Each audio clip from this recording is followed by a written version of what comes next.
there, Dabney here. Let's talk about authority. Do you have authority? Do you even know what it is? I have a question. Why would anybody buy from you?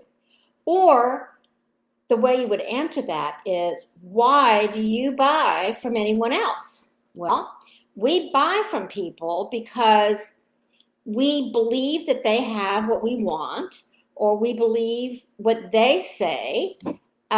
We think they have authority, right? They are presenting us with something that we would like, and we believe them. Or maybe it's a friend and they are presenting you with something that somebody else shared, and you'll listen to them because why? They have authority. If you buy a product, you buy a product because the person that's selling it, you respect that person. You've been to stores, there are some stores you probably won't even go into because you don't trust what they have. Okay, so this is the thing. How do you know that you have authority with who your target market is? So my question is, who is your audience? Do you have an audience? And what does your audience want to hear from you? Are you trying to sell a product? Are you trying to sell a coaching?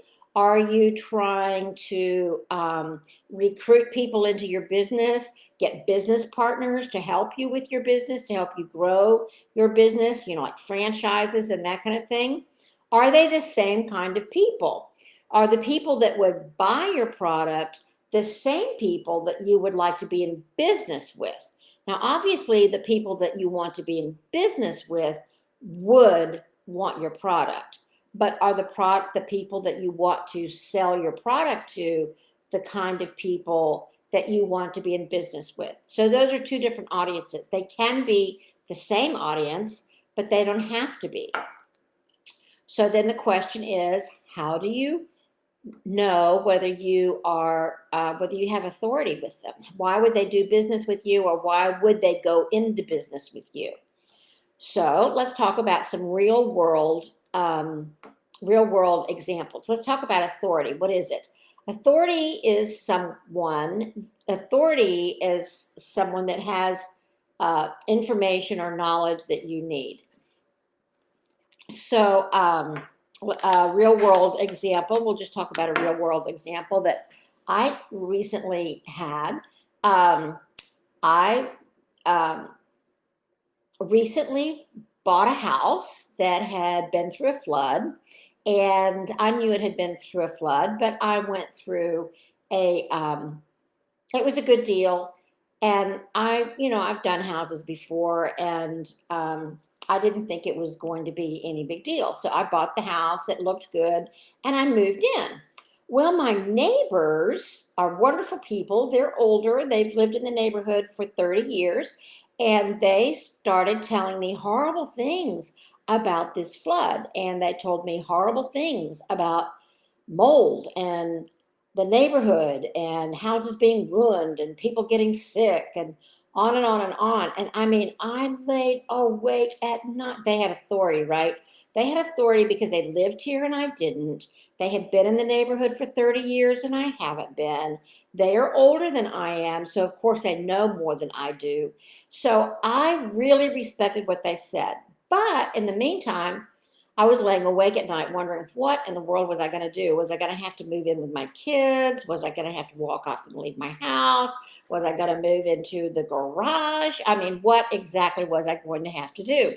So I finally got really, really brave, and I called an inspection company. And I had had the house inspected for everything like plumbing, roof, electrical, that kind of thing. But I did not have an environmental inspection. I just didn't do that. So anyway, and I laid awake at night, and I just had all these horrible visions about what was going to happen. Was I going to have to level my house and build a new one, get a loan, and all of that kind of thing? Could I have company over even for dinner? I mean, was it safe for me to come home to at night? I mean, I just had all these terrible ideas. So anyway, I called a company, an inspection company, and they came, and the girl spent hours here. I mean, she spent hours here. She had a little scope, and she took pictures between the walls. She took all the, the plug outlets out, and she took pictures, put her scopes up in her camera, and she had lights, and she held it down against the wall and across the wall and all kinds of things like that. And she went through the attic, and she went around the outside, and she went on the roof, and she just went all over the place. And then after several hours, she told me that there was no problem. She went through the vents. She went through the air conditioning and heating vents. She went through everything, and she said there was no problem and no evidence of any problem. And that whoever had bought a house that was a repossession, and whoever had refurbished the house had clearly intended to do it for their own family, because they had done such a good job that it was not there was no residue. There was nothing, no indication that the house had ever been through anything. It's old, it's an older house. So, it doesn't have the structure of a new house, but it has, there was nothing wrong with the house. And she said that someone, whoever was buying it, whoever I bought it from, had bought it to move into for their own family because they had done so much work. Now, this is the question. She had authority. Why did she have more authority than my neighbors? She was a young girl. She had middle school age kids, young to me, right? Young to me.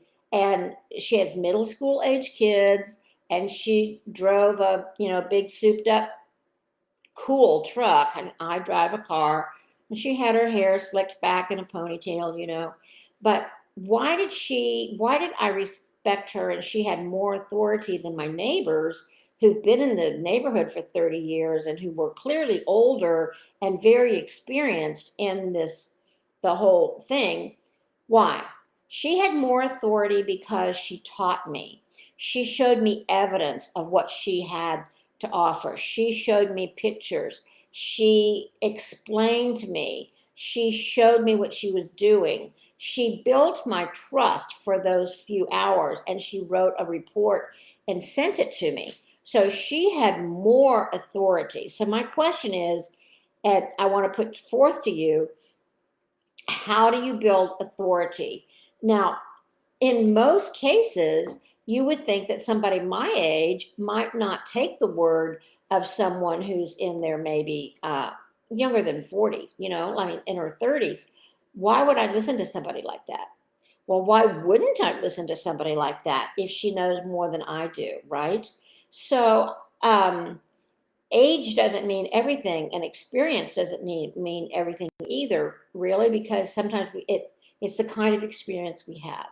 So as you're thinking about building your business and increasing your income, because remember, you want to quit your job, or you want to retire, or if you have done both and you have a side hustle going, you want to build your business so that you'll be making more money, you'll have more security, you'll be able to do more things, you'll be able to spend more time with your family, whatever it is that you want to do.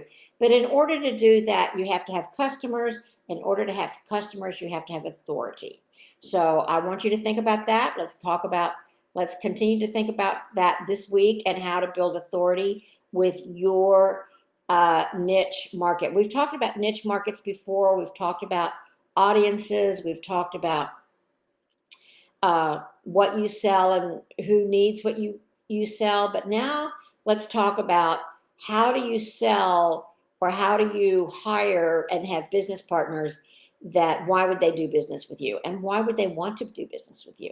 So I hope you got something out of that, and we'll see you on the other side. Bye-bye.